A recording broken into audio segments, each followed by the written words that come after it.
Usually when we picture a democratic transition, we picture like these cinematic moments, Right, the statues falling and the crowds cheering. Exactly. We see the crowds flooding the city square or people with those ink-stained fingers voting for the very first time, and it feels definitive. Feels like the finish lines. Yeah, it really does.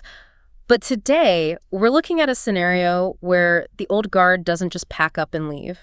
We're looking at a scenario where the military actually owns, well, a third of the country's economy. Which entirely changes the math of a revolution. 100%. Because we so often fall into the trap of believing that once the first free elections are held, the hard part is over. Oh, absolutely. But if you look at the historical data on regime changes, that victorious image is it's masking a political landscape that is incredibly fragile. Right. The most critical part of a transition doesn't actually happen in the public square. It happens in these really quiet, tense negotiations afterward. Which brings us to what we're doing today. Welcome to the Deep Dive. Today, we are taking you behind closed doors. We're exploring a highly specific, incredibly high-stakes topic. And a really complex one, honestly. Very. We are looking at why civilian control over the military is presented as a vital requirement for Iran's lasting democratic transition. Yeah, and we have a massive stack of sources driving our conversation today. We really do. We're pulling from academic papers on this concept called bounded democratization. We've got comparative case studies on regime changes in Indonesia and Egypt. Plus those deep dive economic analyses of the Iranian Islamic Revolutionary Guard Corps, or the IRGC as it's usually called. Right, and we even have some surprising real-world examples of civilian-military relations from the U.S. Air Force, of all places. It sounds like a random mix, I know. It does. But it's this incredibly diverse array of materials, and they're all trying to answer the exact same fundamental question. Which is how power actually shifts from authoritarian forces to democratic ones without triggering an immediate collapse, right? Exactly. And the hook here, the thing that completely reframes how you look at global politics, is that the real secret to a successful transition happens in the delicate, often completely hidden negotiations to get the military to surrender its power. Without them staging a coup. Yes. We're talking about the absolute subordination of the military to civilian leadership. Because without that subordination, any new democracy is just an illusion. Yeah. You can draft the most beautiful constitution in the world, but if the armed forces aren't accountable to elected officials, you just have a system where civilian politicians are managing the country on the military's behalf. Which is terrifying. And the sources explicitly note that for a post-2026 democratic transition in Iran, establishing civilian supremacy isn't just a nice ideal. No, it's a practical necessity for the survival of the state. Okay, let's unpack this. Imagine you're building a state-of-the-art smart home. You've got the best locks, unbreakable windows, cameras everywhere. The works. You've spent a fortune on the perfect system. But you give a rogue independent security company the only master password to the entire network. Oh, that's a great way to put it. Right, because they can override your locks, shut off your cameras, and literally lock you out of your own house whenever they feel like it. That captures the structural vulnerability perfectly. Yeah. Because if the military holds that master password, democratic institutions are permanently vulnerable to manipulation. Or outright authoritarian reversals. Right. But if I put myself in the shoes of the generals, I'm looking at this new, untested civilian government. I hold all the weapons. I control the coercive force of the state. Yeah. Why on earth would I ever voluntarily hand over that master password? Well, this raises an important question, and it is the exact dilemma our academic sources address through that concept of bounded democratization. All right, break that down for us. So when a military lacks confidence in the incoming civilian government, they face a really terrifying prospect from their point of view. They fear the new politicians might prosecute them for past crimes. Sure. Or slash their budgets, or just dismantle their institutions entirely. So they don't just cross their fingers and step away. They use their leverage before they leave. Exactly. They use their existing power to legally rig the new democratic system. Wow. They set parameters. This is what we mean by binding the democracy. So they put legal handcuffs on the new government. Essentially, yeah. Yeah. Before agreeing to elections, they might demand structural guarantees woven right into the new constitution. We're talking about reserving a block of seats in the new legislature strictly for military officers. Or creating like an unelected security council that can veto civilian laws. Exactly that. They might even set strict, really opaque rules on who is allowed to run for office, or exempt their own budget from civilian audits completely. So they allow a democracy, but it's a democracy with training wheels, and the military holds the remote control. That's a perfect analogy. Now, to understand why Iran's military, specifically the IRGC, might want to heavily bind any future democracy, we have to look beyond the guns. We have to look at their wallets. This is where it gets really complicated. Because the IRGC is not a traditional military force whose only concern is national borders, is it? Not at all. The IRGC operates as a sprawling economic conglomerate. And the numbers in these sources are just staggering. We are talking about an absolute economic behemoth. Yeah, and this really accelerated during President Mahmoud Ahmadinejad's rapid privatization policies. Right, between 2004 and 2013, I think. Yep. The government claimed they were liberalizing the economy by selling off state-owned enterprises. But they weren't selling them to, like, independent entrepreneurs, right? No, not at all. They were selling them to the IRGC and its affiliated networks. The IRGC swallowed up massive sectors of the economy: telecommunications, finance, infrastructure, oil and gas. It's wild. By 2010, the estimates in our sources suggested IRGC businesses produced at least 1/3 of Iran's entire GDP. Just think about the scale of that entrenchment. To understand why this creates a near impossible trap for future democratic leaders, the research points to a comparative example. Oh, the China comparison. Yeah, China's People's Liberation Army, or the PLA. In China, when Deng Xiaoping introduced economic reforms in the late 20th century, the state created a genuinely competitive market. Right, but the PLA actually owned a vast network of businesses too, right? Like farms and factories. Farms, factories, even hotels. But, and this is the kicker, military officers aren't generally trained to be agile corporate CEOs. Exactly, and that was their downfall in a free market. Because the broader Chinese market became truly competitive, the PLA's businesses were terribly inefficient. They just couldn't compete with private enterprises. Right. They started bleeding money. So eventually, the civilian government was able to step in and force the military to divest its failing business empire and return to professional military duties. The market itself basically helped push the military back into the barracks. It did. But the sources note that in Iran, that free market pressure cooker doesn't exist. Yeah, because the Iranian government engaged in what analysts call pseudo-privatization. Right. They transferred state assets to the military within a closed, completely uncompetitive economy. So there was no free market to bankrupt the inefficient IRGC companies. None. So instead of failing and returning to the barracks, the military just transformed into this massive entrenched monopoly. And we see a very similar dynamic in Egypt, don't we? We do. In Egypt, the military controls vast swaths of the civilian economy through these closed, state-sponsored networks. Right, and when the military becomes the biggest economic interest group in the country, their motivation to maintain political control just skyrockets. Oh, absolutely. But if the IRGC is protecting a multi-billion-dollar corporate empire that makes up 1/3 of the economy, I mean, I'm struggling to see how civilians ever challenge them. They sound like an unstoppable political force. Like they can just buy whoever they can intimidate. Yeah, exactly. It's a daunting prospect, but the economic data shows they are actually not omnipotent. Really? Yeah. While the IRGC certainly uses its economic leverage to intervene heavily in politics, like we saw in the crackdown surrounding the 2009 elections, they haven't achieved total, absolute dominance over the state apparatus. Okay, why is that? Because Iran has incredibly complex, multi-centered elite networks.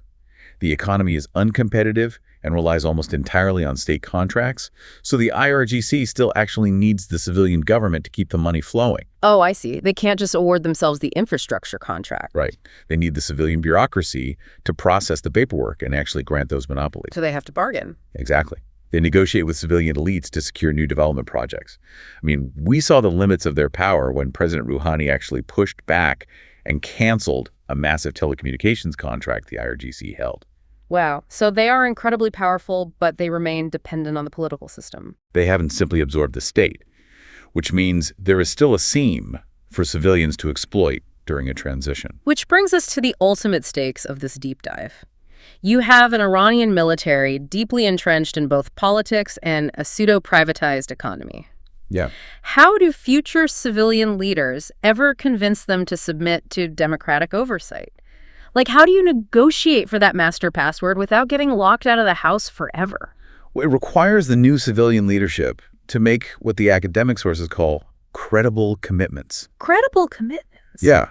For a heavily entrenched military to voluntarily return to the barracks, they have to fundamentally believe the civilians won't destroy them the moment they give up their coercive leverage. Which makes sense. Right. And the research identifies 3 specific pillars required to build this confidence. I want to break these down because this seems like the actual instruction manual for regime change. It really is. Yeah. So the first pillar is trust in parties. Okay.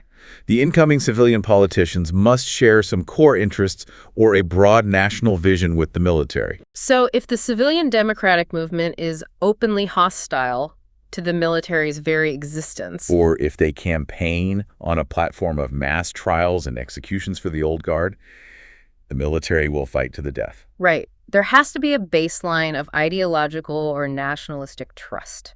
You can't negotiate a surrender if the other side thinks surrender means a firing squad. Precisely. So what's the second pillar? The sources call it incumbent party institutionalization.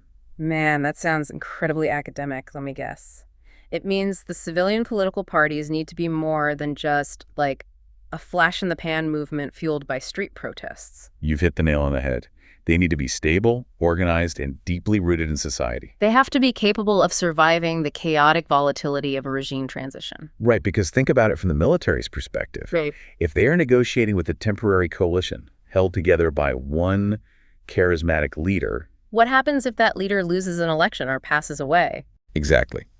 The military won't trust an uninstitutionalized party to keep its promises long-term because they know that party might not exist in 5 years.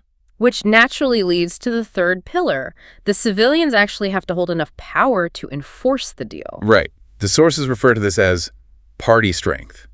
The civilian party allied with the transition must be electorally dominant. Meaning they have to win elections decisively enough to defend the military's baseline interests in the new legislature. Yes, exactly. So what does this all mean? Honestly, it's exactly like a corporate merger. Oh, well, I like that comparison. Think about it. The old CEO that's in the military is being asked to step down from the company they built. Right. They will only hand over the keys if the new board of directors, the civilians, is stable, trustworthy, and holds enough voting shares to guarantee that the old CEO's golden parachute won't be suddenly revoked by activist investors the day after the merger goes through. That is spot on. And if the new board is weak, the old CEO just stays put. What's fascinating here is that this completely flips our traditional understanding of civilian control on its head. How so? Well, usually we think of civilian control as civilians aggressively dictating every aspect of the military's budget, strategy, and leadership. Right, total command. But the sources argue that in the early fragile stages of a transition, the goal isn't total civilian dominance over the military's internal affairs. Wait, you're saying the civilians actually have to back off initially? Essentially, yes. The immediate goal is simply civilian autonomy. Meaning what? That civilians just need the space to govern without a gun to their heads. The goal is to get the military off the political playing field so that civilians can be the only ones fighting for votes. Oh, I see. So you accept that the military might keep some of its economic perks or internal autonomy in the short term in exchange for them staying out of the elections and the legislature. Exactly. It's a trade-off. Okay, let's move from the theory to the historical proof. Our sources provide a roadmap of how this delicate dance has played out in other countries, which gives us a lens to view Iran's potential future. Yeah, these case studies are super revealing. Let's look at the success story first. Indonesia. Indonesia is a vital case study for anyone looking at Iran. After the fall of Suharto's authoritarian regime in 1998, Indonesia faced a military deeply embedded in the state. Right. They had an official doctrine called dufungsi, which translates to dual function. Dual function. So under this doctrine, the military legally had both a defense role and a socio-political role. Exactly. They were embedded at every level of local and national government. So the civilians inherit a government where the military is literally baked into the legislative process. How do you untangle that without triggering a coup? By moving incredibly slowly. Post-transition, the civilians didn't just kick the military out overnight. They couldn't, right? Right. They gradually reduced the military's guaranteed seats in parliament. They started with 100 reserve seats. Then, over successive election cycles, they negotiated that down to 75, then 38. Wow, just whittling it down. Yeah. And finally, by 2004, it was reduced to zero. They slowly, methodically eased the military out of formal politics while assuring them the country wasn't going to collapse. That's amazing. But the sources also throw a massive yellow caution flag on Indonesia. They do. Because it's a success in terms of avoiding a democratic collapse, sure, but it's not perfect. The sources point out that Indonesia today has a highly fragmented civilian party system, meaning the military still exerts informal political influence. Yes, the civilian politicians are constantly fighting each other for power, forming and breaking coalitions. And because they are so divided, they fail to coordinate effective long-term oversight of the military. Right, they aren't united enough to push the final financial reforms across the finish line. If we connect this to the bigger picture, that lack of civilian unity is the perfect segue to our failure case study, Egypt. Yeah. Egypt is the cautionary tale. Following the 2011 uprising and the fall of Hosni Mubarak, Egypt experienced intense, what the sources call intra-civilian conflict. The civilian forces that united to topple Mubarak instantly turned on each other. Overnight. You had the Muslim Brotherhood winning elections, but then secular activists and liberal groups taking to the streets to protest them. The civilians were entirely consumed by fighting for control of the new state. And because there was no unified civilian front capable of making those credible commitments to the old guard, the Egyptian armed forces felt deeply threatened by the instability. But they also saw a glaring opportunity. Right. The civilian chaos allowed the military to position itself as the sole stabilizing force in the country. They used the civilian infighting to protect their highly lucrative economic empire, intervene politically, and ultimately, by 2013, launch a coup. To retake the absolute apex of government. Exactly. The democratic transition collapsed entirely because the civilians couldn't stop fighting each other long enough to manage the military. Now, here's where it gets really interesting. I know where you're going with this. Because the sources don't just look at transitional governments like Egypt or Indonesia. They look at mature democracies to prove a point about just how vital civilian unity is. This was my favorite part of the reading, honestly. It's so good. They highlight a specific, highly revealing example from the United States involving the Air Force trying to retire the A-10 Thunderbolt II aircraft. We often call it the Warhog. The Warhog, yeah. Yeah. It's a brilliant illustration. It proves that divided civilian leadership impacts military autonomy, even in a stable democracy with centuries of constitutional precedent. Right. So due to mandatory federal budget cuts in 2013, known as sequestration, the U.S. Air Force leadership decided they needed to retire the entire fleet of A-10s. The generals argued it was necessary to save money so they could reinvest in modern multi-role fighter jets. And the civilian executive branch, so the president and the Secretary of Defense, looked at the proposal and agreed. They gave the green light to retire the planes. But the civilian legislative branch Congress stepped in and completely blocked it.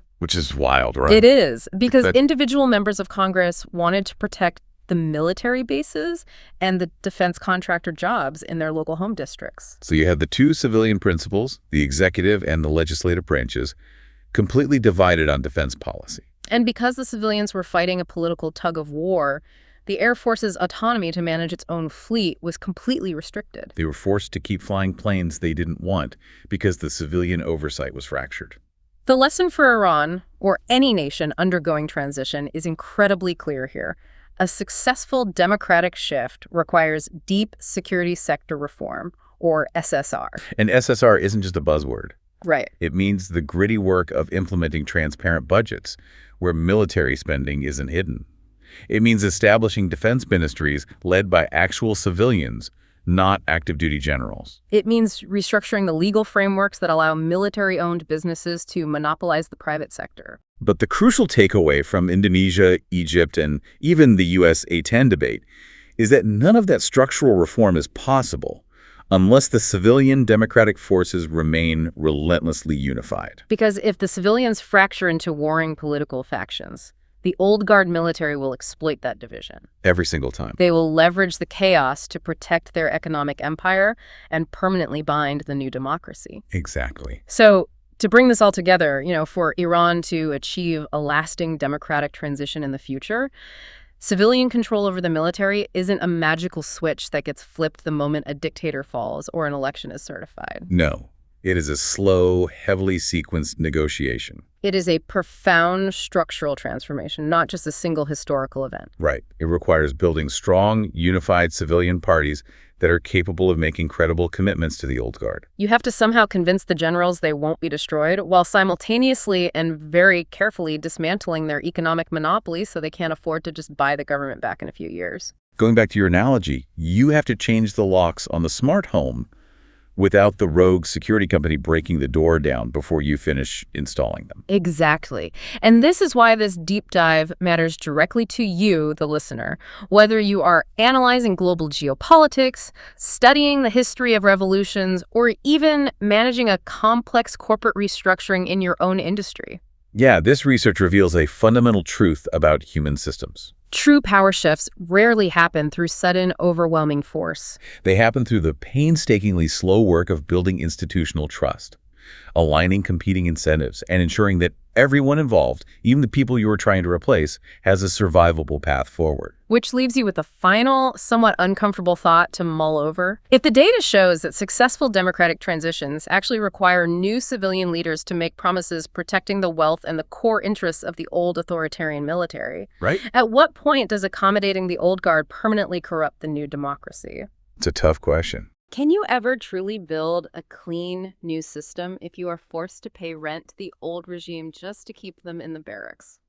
Something to think about next time you see statues falling on the news. Thanks for joining us on this deep dive.